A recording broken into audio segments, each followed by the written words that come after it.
More about Loch Ness, how far science has come, and what we believe to be the Loch Ness monster. Now, have you all heard about the Loch Ness monster? Yes. This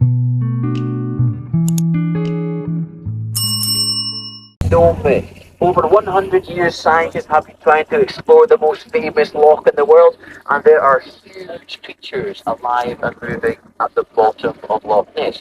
We've been doing this for 54 years, and we use sonar. Sonar is telling us that there are huge creatures down there. In 2020, on the 24th of September, we were cruising out here, and the ship's sonar actually picked up the largest sonar contact recorded in the history of Loch Ness. And it was at the very bottom, 154 metres down. If you downstairs, have a look at my phone just there. That big blue dot at the bottom, according to the experts from all over the world, that's a creature alive and moving, 10 metres long and 1 metre wide.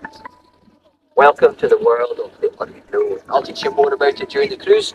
Now, there will be some automated commentary today. If you can understand me, you'll understand the commentary. If you struggle with me, there is copious amount of whiskey. Whiskey will translate everything I say. And if you're needing any of that, you've got Liam behind the bar just here.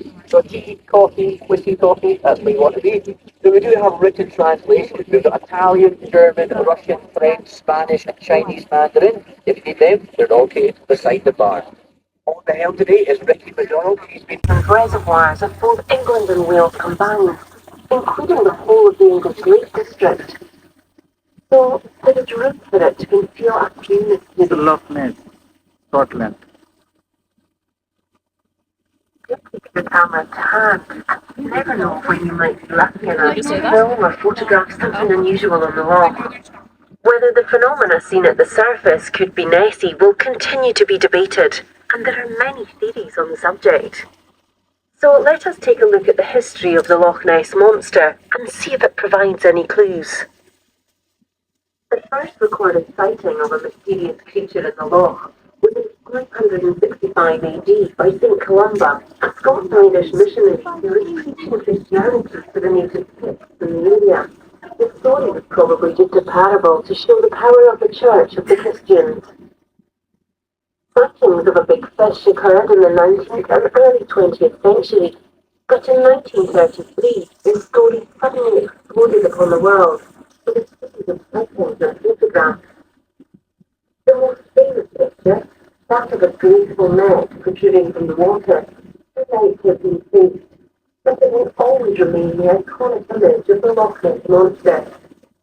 Scientists have shown that long-necked animals could not live in cold water, only space temperature, and the lack of an adequate food supply. This be mistakes, diving birds, and even deliberate invention. The vast majority of sightings are of a single hump, and those can be large living creatures. Sonar confirms strong contacts in the deep water, the domain of fish rather than air breathers.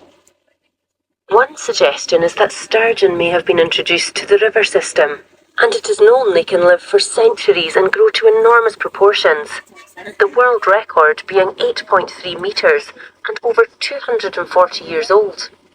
It might not be a very romantic monster, but at least it could be a real creature. okay. Now, down there, Loch Ness, 86% of this planet does not Scotland. speak or Very feel the beautiful. temperature of the sun. Have you seen the creatures that live down there in One the of dark? the best Have you seen the visiting terrifying place movies in such the as world. Evil? That's it, with a light bulb on the head. So there was one man that wanted to go down there into the water, into the world of the unknown. Now, how would you go down there? We don't actually know. Now, the amazing thing about sonar, it will tell you something is there, it will tell you roughly what size it is, when it went under the boat, if it's hard or soft by giving it a colour. So white, blue, green and yellow is soft, and orange and red is getting harder. But the only thing it doesn't tell you what it is. The scientists have been trying to explore this for over 100 years. They've had cages, nets, cartoons, satellites, poisons, ROVs, submarines, the biggest thing you can do, dolphins and cameras to try and explore Loch Ness. Now, 54 years on the sonar, we keep getting new features down at the bottom. And who knows, it could happen today. But if you're looking at the sonar just now, you'll see at the very surface of Loch Ness, in the first 7 metres, you've got a solid line of green and yellow dots. That there is very small feature. It's a twilight zone with a plant sometimes with a Loch Ness dots down. If, however, it was a more substantial force, the walkway could be burned, preventing the enemy gaining access at all. Loch Ness.